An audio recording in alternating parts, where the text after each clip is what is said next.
Today, gumawa tayo ng bagong tutorial for the beginner's guide kung paano mag full CVT cleaning sa ating Honda Beat version 2. So, dito sa ating crankcase, tatanggalin natin to dahil dito natin makikita yung belt. Check this.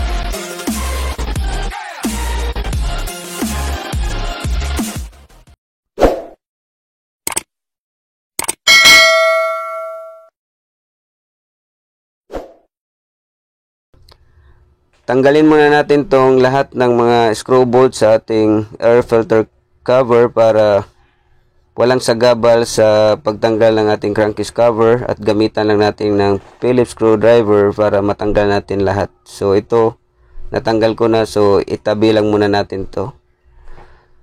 So next na tatanggalin natin itong lahat ng 8mm bolt sa ating crankcase. At gamitan lang natin ng 8mm T-rings para matanggal natin lahat. So tanggalin ko na. So next na tatanggalin natin itong nut ng ating torque drive, at gamit lang tayo ng brushless impact para matanggal natin kaagad yung nut ng ating torque drive, dahil napakahirap to kung wala kang ganitong klaseng tools. At sa kabila naman merong 22mm na nut. So tatanggalin natin gamit din ang brushless impact para matanggal natin yung 22mm nut sa ating drive face. So pwede na natin i-pull out lahat ng mechanism sa ating belt itong drive face. So tatanggalin natin together with the washer, yung dalawang washer, yung crown washer at saka plain washer. So ito yung dalawang washer natin sa ating drive face.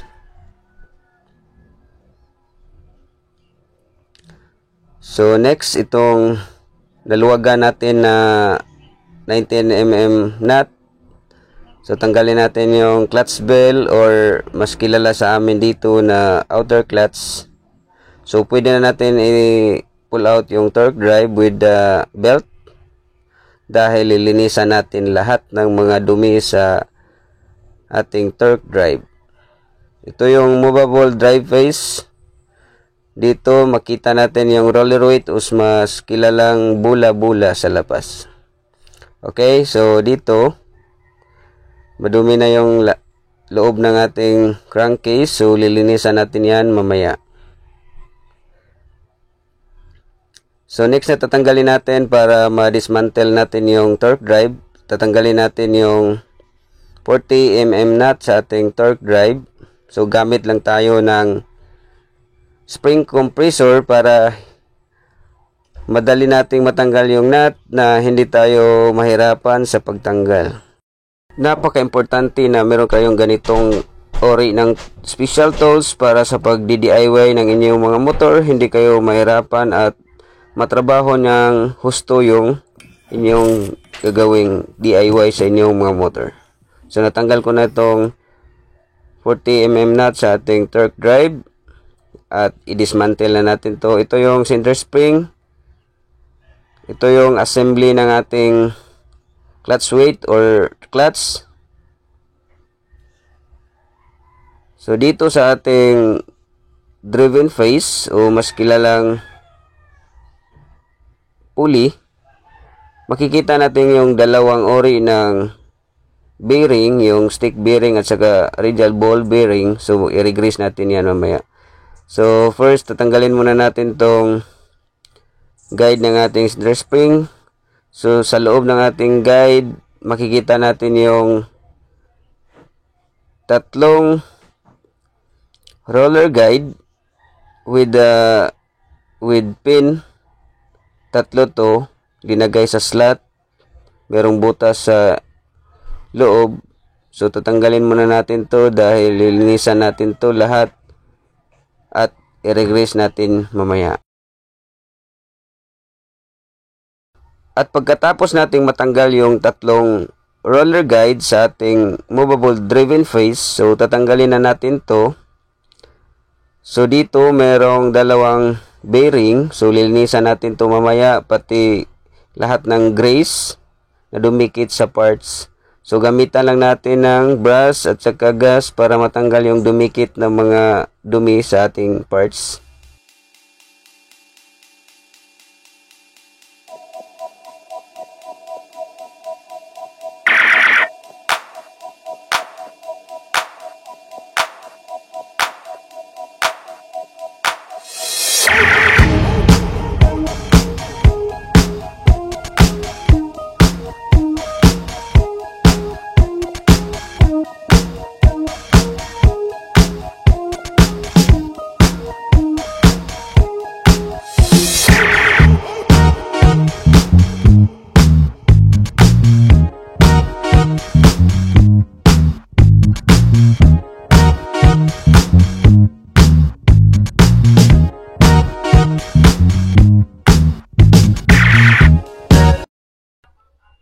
So pag-aralan muna natin lahat ng parts dito sa CVT side. So ito yung drive face. So sa kabila naman ito yung movable drive face. Dito sa ating movable drive face, dito nakalagay yung ating bushing ng ating movable drive face. At saka sa ating movable drive face, dito natin ilagay yung ating bula-bula o mas tinatawag namin dito sa shop na roller weight. So mas kilala sa labas na bula-bula. So ito naman, yung parts na to is ito yung ramp plate. Ang ramp plate is merong tatlong piece set o mas kilalang slide piece, pero sa amin tinatawag to na piece set. So, ang purpose ng piece o ang ramp plate, sa pag-angat ng bula-bula, siya yung silbing retainer ng ating bula-bula para hindi makalabas sa mismong lagayan sa movable drive face. So, ito namang outer clutch o tinatawag na clutch bill. So, dito nakadikit sa ditong parts na to, nakadikit yung ating clutch weight o tinatawag na clutch. So sa centrifugal force sa pagbirit ng gasolinador, so yung clutch together with the spring, siya yung mag-i-expand para dumikit sa mismong bell. Okay? So ito namang cylinder spring, siya yung magtutulak ng ating drive face para mag-adjust siya sa mismong diameter ng ating belt. So ito yung belt sa hindi pa alam. So next, ito yung driven face. So dito sa driven face natin, merong dalawang bearing. So i-grease natin to. Napakahalaga na lagyan natin ng grease para lumambot yung ating bearing. So, sa pagbalik natin, smooth na smooth yung ikot ng ating driven face. So, yung roller guide dito sa butas, so ilagay mo natin yung roller guide. So, mamaya na natin ilagay. So, i-grease muna natin yung bearing natin. Okay? So, gamitan natin ang MP3 sa Petro na gray. So, hindi to fully synthetic. So, meron tayong additional na oil sa ating bearing para mas mapalambot pa natin yung ating bearing. Dahil yung ginagamit natin na grace is hindi fully synthetic. Over time na gamitin nyo yung unit nyo is yung linagay natin na grease is hindi na siya masyadong lubricate sa ating bearing. So napaka-importante na lagyan ng konting oil yung bearing natin para lumambot ng husto. So dito sa ating movable driven face, lagyan ng konting grease. So isalpak na natin to.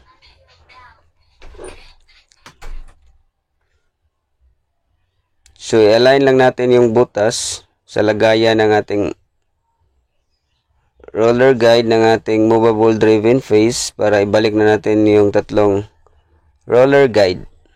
Okay?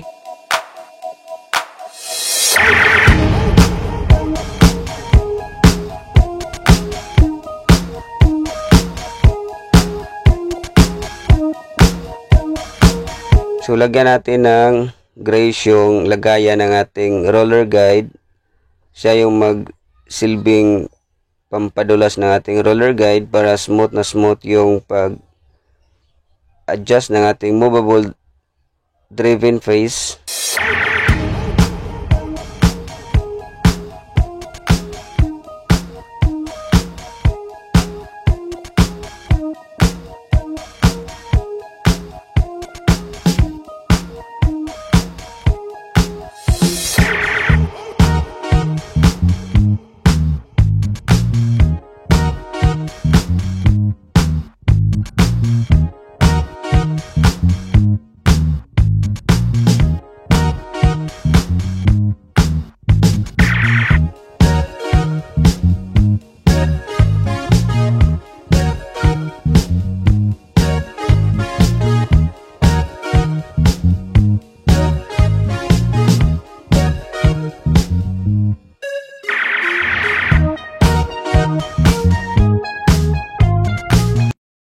At pagkatapos malagay yung tatlong guide ng ating movable driven face, ibalik na natin tong guide ng ating center spring. So sa pagbalik, pagmasdan lang yung ginagawa ko para magkakuha kayo ng ideya kung paano ilagay yung guide ng ating center spring.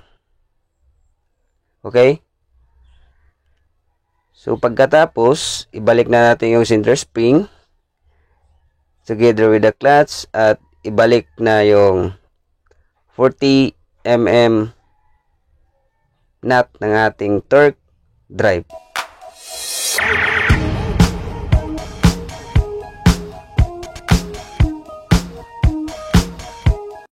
Sa pagbalik ng ating 40mm nut sa ating torque drive, napaka-importante na mawasto yung pagkalagay ng ating nut.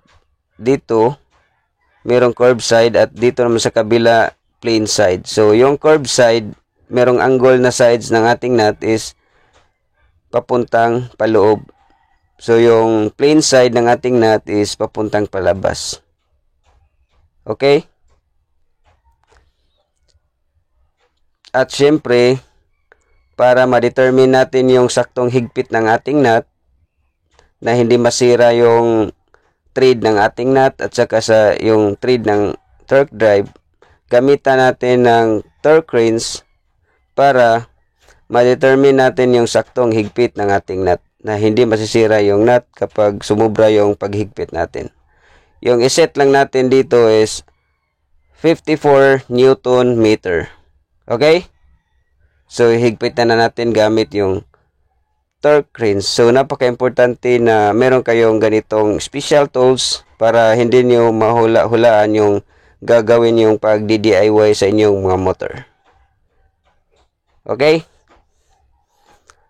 So lagyan natin to yung kunting grease yung movable drive face natin dahil para hindi siya yung magsisilbing pampadulas ng ating bushing. So ilagay natin yung bushing at punasan natin ng konti at syempre ilagay na din natin yung roller weight or tinatawag nilang na bula-bula. So 6 to.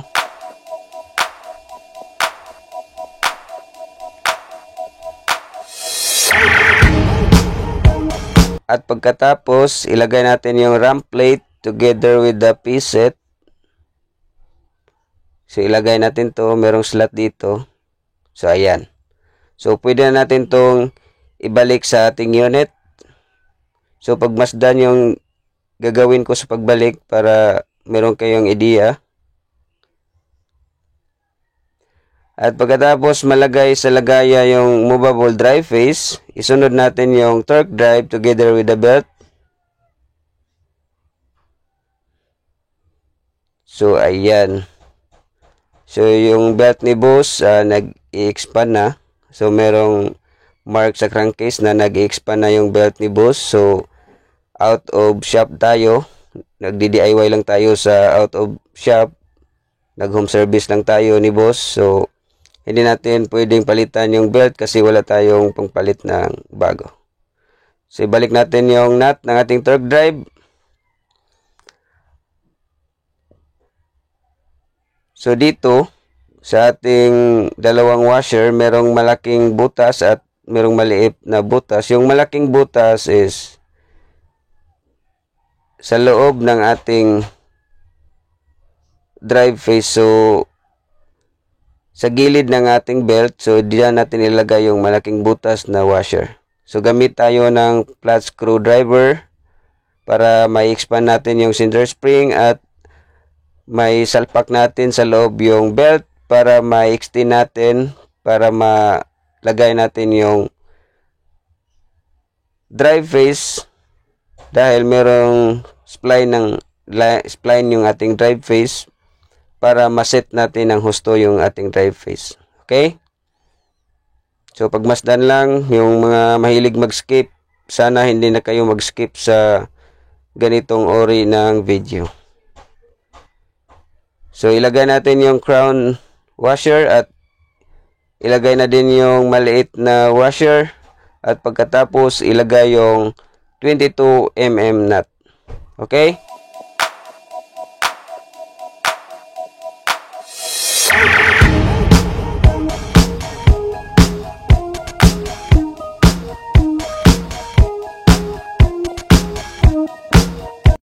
So sa paghigpit ng ating dalawang nut, yung 19mm at saka 22mm, napaka-importante na gamitan natin ng torque wrench para ma-determine natin yung saktong higpit ng ating nut. At dito sa ating 19mm na nut is yung torque ito based on our shop manual is 49 Newton meter. So balik-balikan ko, yung torque ng ating 19mm nut is 49 Newton meter. At sa kabila naman, sa ating nut ng ating drive face, merong 22mm nut. At based sa ating shop manual, yung torque nito is 59 Newton meter. So napaka-importante mga ka-viewers na alamin at alam nyo yung saktong higpit sa pagbalik at paghigpit ng ating mga nut para siguradong hindi kayo mag-aalinlangan sa pagbalik ng ating ginagawang DIY mga ka-viewers.